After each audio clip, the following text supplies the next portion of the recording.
Hello everyone, welcome to ఆహా ఓహో.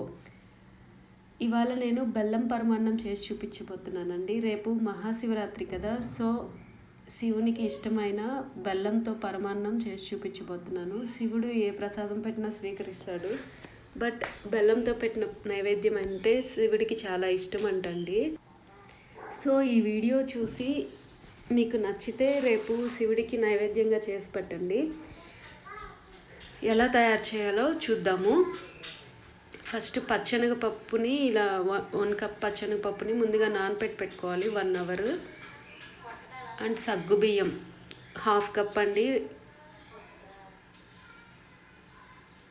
బియ్యం వచ్చి 1/2 కప్పు.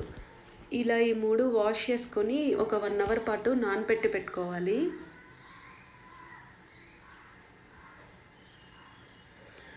నెక్స్ట్ దీనికోసం 1 కప్పు సేమియా ఫ్రై చేసి పెట్టుకోవాలండి. పచ్చి కొబ్బరి 1 కప్పు, 1.5 కప్పు బెల్లము, 1 కప్పు పాలు.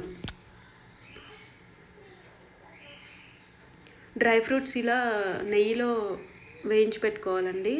జీడిపప్పు, గసగసాలు, ద్రాక్ష, ఎండు ద్రాక్ష, సోంపు అండ్ ఇలాచి వచ్చి కోర్స్గా దంచి పెట్టుకోవాలి. సోంపు అయితే కంపల్సరీ అండి ఈ రెసిపీకి. అలా పెట్టుకున్నాం కదా సగ్గుబియ్యం, పచ్చెనగపప్పు అండ్ బియ్యంని అవి యాడ్ చేసుకొని అండ్ నానపెట్టుకున్న వాటర్ కూడా ఇందులోకి యాడ్ చేసుకొని ఒక విజిల్ పెట్టుకోవాలి. ఇలా కుక్కర్లో పెట్టుకోవడం వల్ల ఫాస్ట్గా అయిపోతుంది. నార్మల్గా అయినా ఉడకబెట్టుకోవచ్చు, కొంచెం టైం పడుతుంది.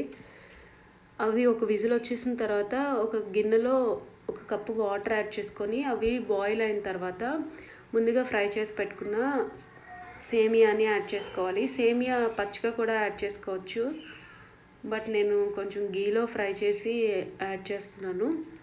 ఇవి ఎక్కువ ఉడకనక్కర్లేదండి, జస్ట్ ఒక 50% ఉడికితే చాలు. మరీ మెత్తగా చేసేసుకుంటే బాగోదు. వాటర్ మీకు కావాలంటే కొంచెం ఎక్కువ యాడ్ చేసుకొని పల్సగా చేసుకోండి, బట్ పిల్లలు ఉన్నారని నేను కొంచెం థిక్గా చేస్తున్నాను.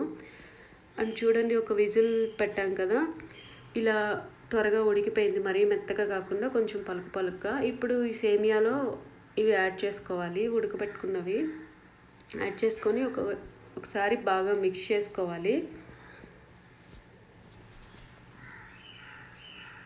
ఇప్పుడు ఇందులో బెల్లం యాడ్ చేసుకోవాలండి.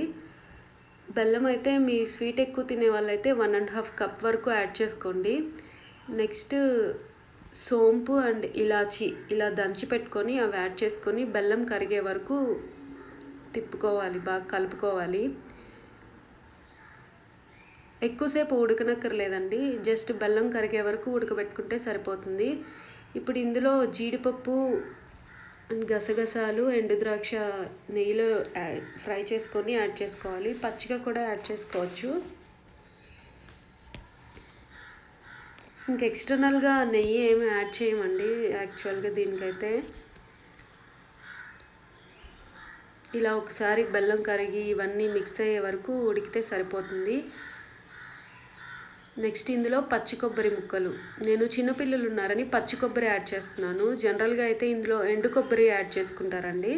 కొబ్బరి ముక్కలు ఎంత ఎక్కువ యాడ్ చేస్తే ఈ పరమాన్నం అంత రుచిగా ఉంటుంది.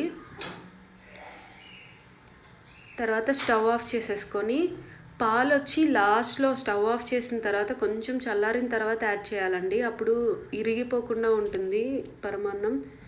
జనరల్గా అలా స్టవ్ ఆన్ ఫ్లేమ్ ఉన్నప్పుడే యాడ్ చేసామంటే ఒక్కోసారి ఇరిగిపోతాయి కదండి. సో ఇలా ఆఫ్ చేసుకుని యాడ్ చేసుకోవడం వల్ల పాలు ఇరగకుండా బాగుంటుంది అండ్ థిక్గా అవ్వకుండా కూడా ఉంటుందండి చల్లారిన తర్వాత యాడ్ చేసుకోవడం వల్ల. అంతే అండి, బెల్లం పరమాన్నం రెడీ అయిపోయింది. మీకు ఈ రెసిపీ నచ్చితే రేపు మహాశివరాత్రి సందర్భంగా ఖచ్చితంగా ట్రై చేసి అండ్ మీకు నచ్చితే లైక్ చేయండి and me friends and family మెంబర్స్కి షేర్ చేయండి. అలాగే నా ఛానల్ని సబ్స్క్రైబ్ చేసుకోండి. Thank you for watching.